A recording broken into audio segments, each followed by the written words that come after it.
Okay, good afternoon. I'll- I will turn it over all directly to you. I've got a couple things on Iran, actually. Okay, go ahead. One, you've seen the new DG report, the IAEA DG report on Iran's nuclear activity. We have. You have? So What do you make of it? the IEA Director General's report on Iran was released to the Board of Governors today. This report marks an unfortunate milestone with regard to Iran's illicit nuclear activities.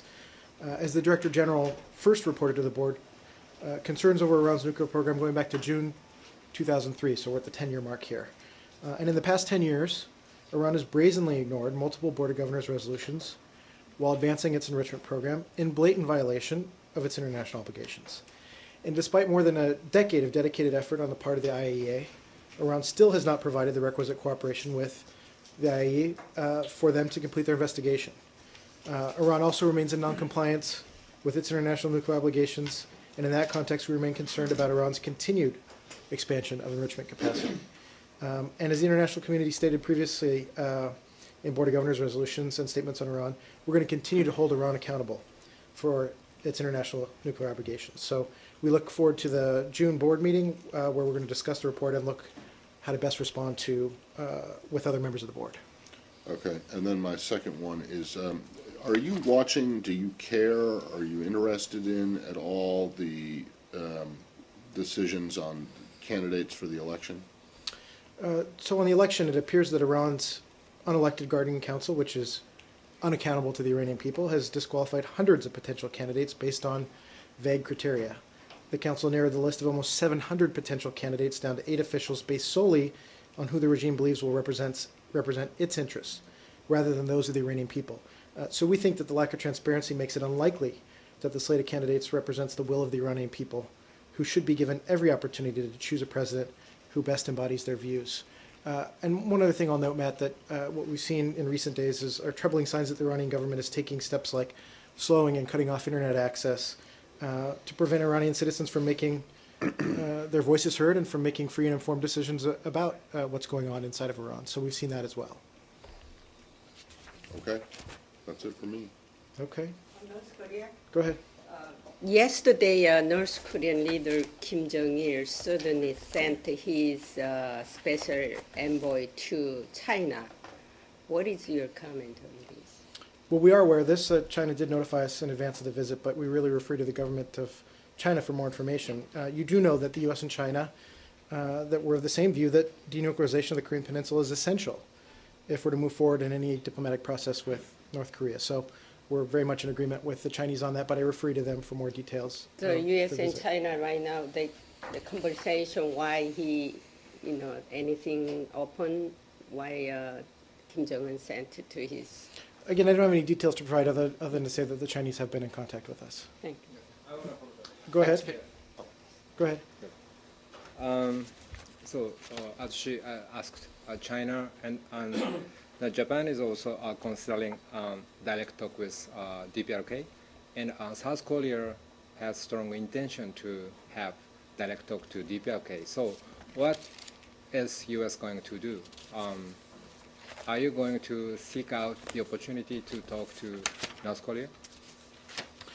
I mean, what's really important to us is that the 5 members of the 6-party process, that we stay united, Right. That we're all focused on denuclearization, which is our core goal. So we stay closely in touch with all 5 members, and that's our focus, is on the denuclearization process. Go ahead. Thank you. Ex-PM and ex-health minister were arrested in Georgia. I wonder if you are in touch with Georgian side and monitoring this process. Okay, did we have one more on DPRK? Yes. Let's do DPRK and then we'll come back to Georgia. Even more and more bilateral talks on DPRK issue, such as the one between Japan and DPRK and the one between North Korea and China. What's the prospect of 6-party talk? Are those bilateral talks paving the way for the 6-party mechanism? Well, as I just said, what's important is that all 5 parties share fundamental security interests in North Korea, including the paramount goal of verifiable denuclearization. So that's the goal. We're going to continue to remain in close collaboration with the other members, but we agree that denuclearization is central to our collaborative efforts to engage North Korea, and that North Korea must live up to its commitments. Have you contacted New York channel? You know that we have a channel communicating with the DPRK, but we don't get into the details. Go ahead on Georgia. Yes, ex-PM and health ministers were arrested in Georgia, and I wonder if you're in touch with Georgian side and monitoring this process. So we are closely following the cases of detentions and investigations of alleged abuse by abuses by former officials. We have stressed to the Georgian government the importance of conducting such investigations and prosecutions with full respect for due process and avoiding the perception or reality of political retribution. And the United States encourages all political actors to continue to work together constructively toward the shared goal of advancing Georgia's democratic and economic development, and Euro-Atlantic integration. Because of the huge public interest, the largest independent television station was requested a live broadcast of the trial, but this request was denied by the court. So I believe public would be able to monitor entire process. Do you have any commentary on that? I'm not aware of any lack of access to the judicial proceedings in terms of television stations, but we've stressed the importance of the investigations and prosecutions having full respect for due process, and that's been our longstanding message to the authorities in Georgia. You said you told the Georgians that they should avoid the perception or reality of political motivation. Does the United States believe there is either a perception or a reality of political motivation behind these prosecutions? We haven't made an assessment one way or another on these particular cases, but that's been our longstanding message. And the EU also made a strong statement as well about their concerns. So that's what's been expressed. But we don't have a particular determination one way or another. You don't on have this it, case. but you don't. Are you concerned that there might be political motivation here? Well, again, we're watching the broad pattern and taking a close look as some of these go forward. But the bottom line is that as there are investigations or looking into former officials, that anything is done, above the board through due process, and that everybody receives. Well, I a fair trial. guess the question would be, I mean, if you weren't concerned that there might be political motivation, why would you even say that? Say that you told them to avoid the perception or reality of that. Well, again, because I'm just curious as to why you can't say that you are. Is the United States concerned that these prosecutions may be politically motivated? I don't think we have enough information on these particular cases, but we're reminding. Well, but if you had enough information on the cases, you would know, you would have a definite opinion one way or another whether it was politically motivated or not. I'm asking you if you have a concern that the cases may be politically motivated. Well, I can't get into hypothetical if they may or may not be or might be or what direction they're going to go. The point is. But you did that in Ukraine. Well, and some of those, that's where we have a very clear pattern. Here's one where we're watching. If there, is a greater consensus that there's a broader But pattern I guess here. the question is, if you're willing to say that you're watching and you're warning them that they shouldn't do anything, or that they should avoid the perception or reality, then you must have a concern that that these prosecutions might be politically motivated, right? Again, because if you didn't have that concern, you wouldn't even mention it. Right. Part of it is. Right? this Okay, is- so it is Let not me finish that. inaccurate to say that the United States is concerned that these prosecutions may be politically motivated. That's not what I said. What we're reminding the Georgian authorities is that if you're going after former officials, whether there's misconduct or misappropriation of funds or whatever the facts of the case may be, that the proceedings have to be done in a way that generates confidence that they're a free, fair judicial process, and that they're done in a way that the public has confidence that there's due process for everybody fairly. So that's the message that we're delivering. Go ahead. Chechnya, is there any diplomatic outreach to Chechnya over this shooting in Orlando overnight? And do you have any details on the gentleman himself, Tadashev, as to what his status was here? I really refer you to the FBI on all elements of this incident. You wouldn't have any communication at the diplomatic level then? Not here through the State Department. No. Michelle, go On ahead. Syria, Patrick, do you have any update from Qusayr city in Homs? Well, our understanding is that the violence is ongoing in Qusayr. I don't have a particular update in terms of credible reporting on the number killed overnight, but the violence continues. You heard our very explicit concern about the role of Hezbollah, about the role of Iran. You heard the Secretary affirm that again in his press availability a little bit ago. We've also been very concerned, in addition, by the ongoing clashes in Tripoli in northern Lebanon. We have reports of 10 people that have died and scores have been wounded in several days of fighting. So we applaud the efforts of the Lebanese armed forces to stop the fighting there.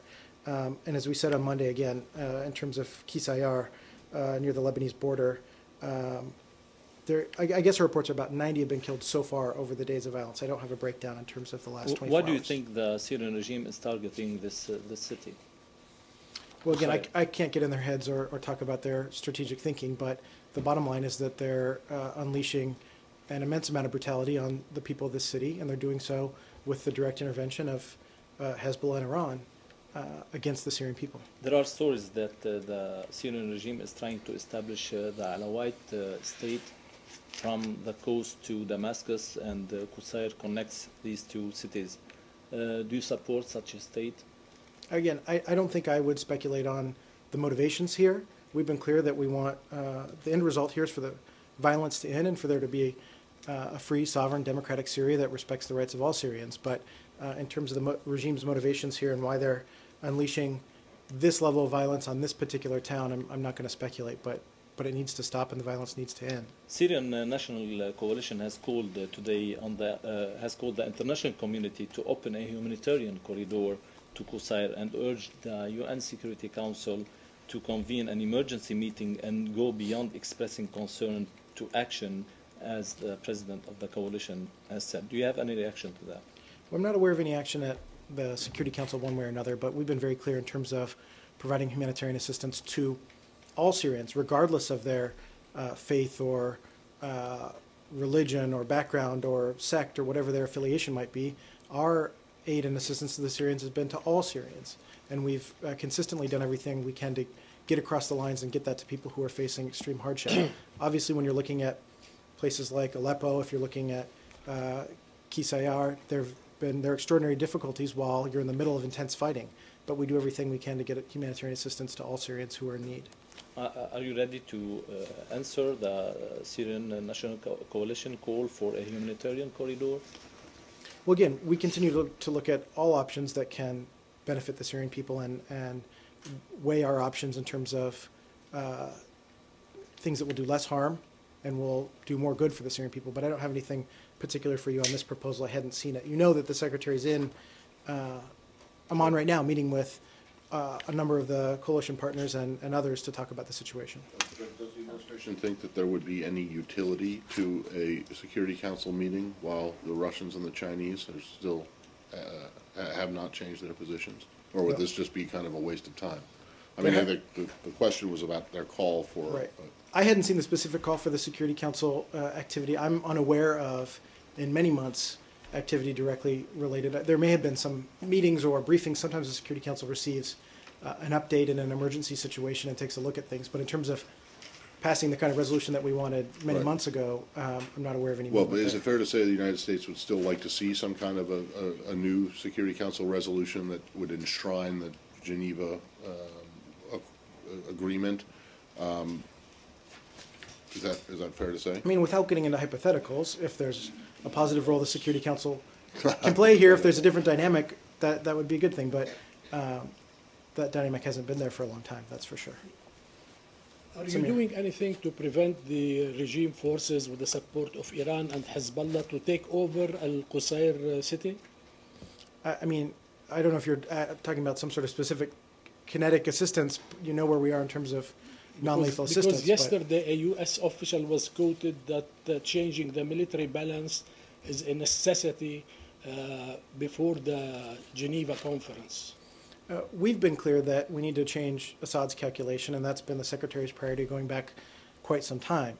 The Secretary also talked at some length today about the regime and, you know, whether they're trying to make movements here before talks or not. But regardless, our position has been longstanding in this regard. Secretary Kerry has said today that Assad gains in the last days are temporary. What does he mean? The Secretary's point is, again, some analysts and outside folks are trying to say that this is some definitive proof that the regime is stable or is somehow winning this. And the reality is that this is somebody who, through intense brutality, is slaughtering people to hold on to some semblance of control in some part of the country. And our point is that there'll be strategic and tactical shifts back and forth, but that the will of the Syrian people will continue and has been, you know, this is over many months and indeed years where the Syrian people have fought and struggled for their freedom, and that will continue. And that there needs to be a negotiated political settlement. That's the only way to appropriately and quickly end the violence. Nicola. Have you made any progress in the preparation of the Geneva II conference, especially in terms of the list of participants?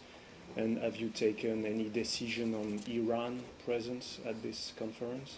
I don't have an update for you. You know the Secretary's diplomacy is ongoing even as we speak right now in Jordan with sort of the Core 11 group of countries. So that diplomacy is ongoing as we work with the opposition, as we work with partners. So I don't have an update yet today. Samir. Sure. On Libya, did the FBI complete its investigation and the attack on the consulate in Benghazi?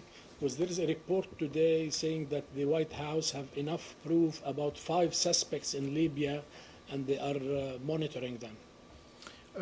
Again, I have to refer to the FBI for the status of their investigation, but just to emphasize that there's no one more than the State Department family that wants to see justice served for these heinous crimes. So I don't have an update other than to refer to the FBI, but you know that the whole government is focused on justice being served for our fallen colleagues. But what about these 5 suspects? Do you confirm the AP report?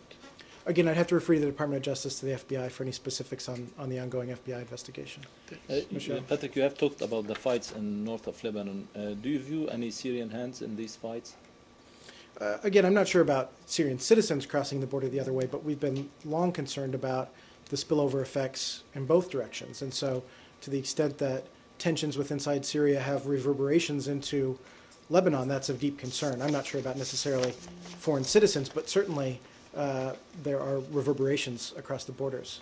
And that is not just to Lebanon, indeed to other places nearby as well. Okay, one more, Nike. Right. Chinese President Xi is going to meet with the President Obama early June. I wonder if you have anything on that. Is there any interagency consultation between State Department and White House on the agendas to be discussed?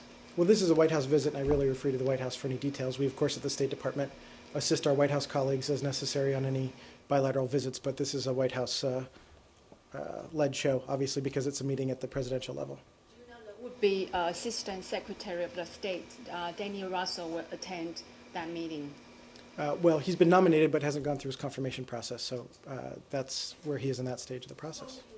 Priority agenda from the State Department, for example, the human rights or international religions freedom, such. I really refer to the White House for all aspects of the visit. For this by-elect? Chinese? The White House announced that it was in California yesterday. Yeah, yes. but would Secretary will also be traveling? Oh, will Secretary Kerry travel along? I don't have anything on the Secretary's schedule for that particular week yet, but we'll keep you updated as we get closer. Has the State Department talked to the EU about enlisting Hezbollah on the terrorist organizations list? Well, just to say, broadly speaking about Hezbollah, that we're increasingly concerned about their activities on a number of fronts, including its stepped-up terrorist campaign around the world and their critical and ongoing support for the Assad regime. And so countering these activities has been and will remain one of our highest priorities.